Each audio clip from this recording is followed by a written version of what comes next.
There what that woman wrote about you. Two fat tears leaked out of Hagrid's beetle black eyes and fell slowly into his tangled beard. Living proof of what I've been telling you, Hagrid, said Dumbledore, still looking carefully up at the ceiling. I have shown you the letters from the countless parents who remember you from their own days here, telling me in no uncertain terms that if I sacked you, they would have something to say about it. Not all of 'em, said Hagrid hoarsely. Not all of 'em want me to stay. Really, Hagrid? If you are holding out for universal popularity, I'm afraid you will be in this cabin for a very long time, said Dumbledore, now peering sternly over his half-moon spectacles. Not a week has passed since I became headmaster of this school when I haven't had at least one owl complaining about the way I run it. But what should I do? Barricade myself in my study and refuse to talk to anybody? Yeah, you're not half giant, said Hagrid croakily. Hagrid, look what I've got for relatives, Harry said furiously. Look at the Dursleys. An excellent point, said Professor Dumbledore. My own brother, Aberforth, was prosecuted for practicing inappropriate charms on a goat. It was all over the papers, but did Aberforth hide? No, he did not. He held his head high and went about his business as usual. Of course, I'm not entirely sure he can read, so that may not have been bravery. Come back and teach, Hagrid, said Hermione quietly. Please come back. We really miss you. Hagrid gulped. More tears leaked out down his cheeks and onto his tangled beard. Dumbledore stood up. I refuse to accept your resignation, Hagrid, and I expect you back to work on Monday, he said. You will join me for breakfast at 8:30 in the Great Hall. No excuses. Good afternoon to you all. Dumbledore left the cabin, pausing only to scratch Fang's ears. When the door had shut behind them, Hagrid began to sob into his dustbin-sized hands. Hermione kept patting his arm, and at last Hagrid looked up, his eyes very red indeed, and said, Great man, Dumbledore. Great man. Yeah, he is, said Ron. Can I have one of these cakes, Hagrid? Help yourself, said Hagrid, wiping his eyes on the back of his hand. He's right, of course. Y'all are right. I've been stupid. My old dad would have been ashamed the way I've been behaving.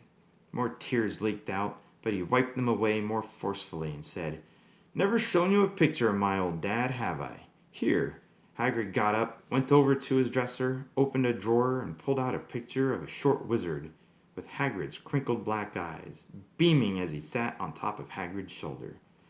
Hagrid was a good 7 or 8 feet tall, judging by the apple tree beside him. But his face was beardless, young, round, and smooth. He looked hardly older than 11. That was taken just after I got into Hogwarts, Hagrid croaked. Dad was dead chuffed. Thought I might not be a wizard, see, 'cause of me mum. Well, anyway, of course I was never great shakes at magic, really, but at least he never saw me expelled. Died, see, in my second year. Dumbledore was the one who stuck up for me after Dad went.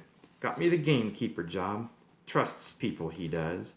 Gives them second chances. That's what sets him apart from other heads, see? He'll accept anyone at Hogwarts, as long as they've got the talent. Knows people can turn out okay, even if their families weren't, well, all that respectable. But some don't understand that. There's some who'd always just hold it against you.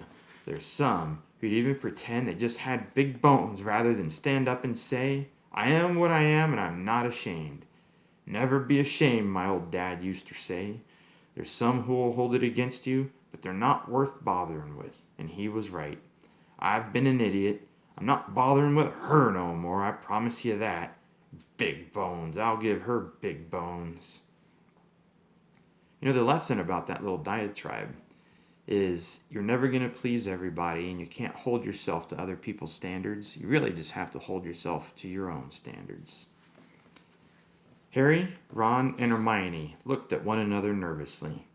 Harry would rather have taken 50 blast-ended scroots for a walk than admit to Hagrid that he had overheard him talking to Madame Maxime, but Hagrid was still talking, apparently unaware that he had just said anything odd.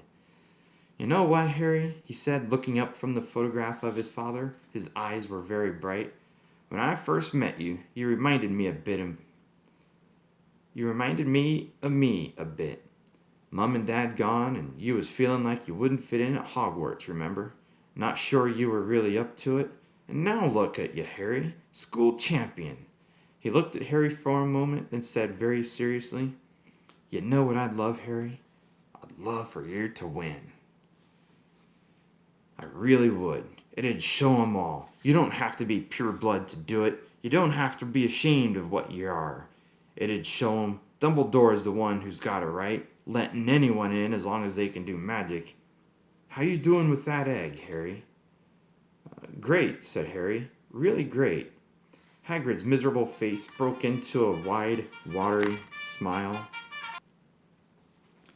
Great, said Harry. Really great. Hagrid's miserable face broke into a wide, watery smile. That's my boy. You show him, Harry. You show him. Beat 'em all. Lying to Hagrid wasn't quite like lying to anyone else. Harry went back to the castle later that afternoon with Ron and Hermione, unable to banish the image of the happy expression on Hagrid's whiskery face as he had imagined Harry winning the tournament. The incomprehensible egg weighed more heavily than ever on Harry's conscience that evening, and by the time he had got into bed, he had made up his mind. It was time to shelve his pride and see if Cedric's hint was worth anything.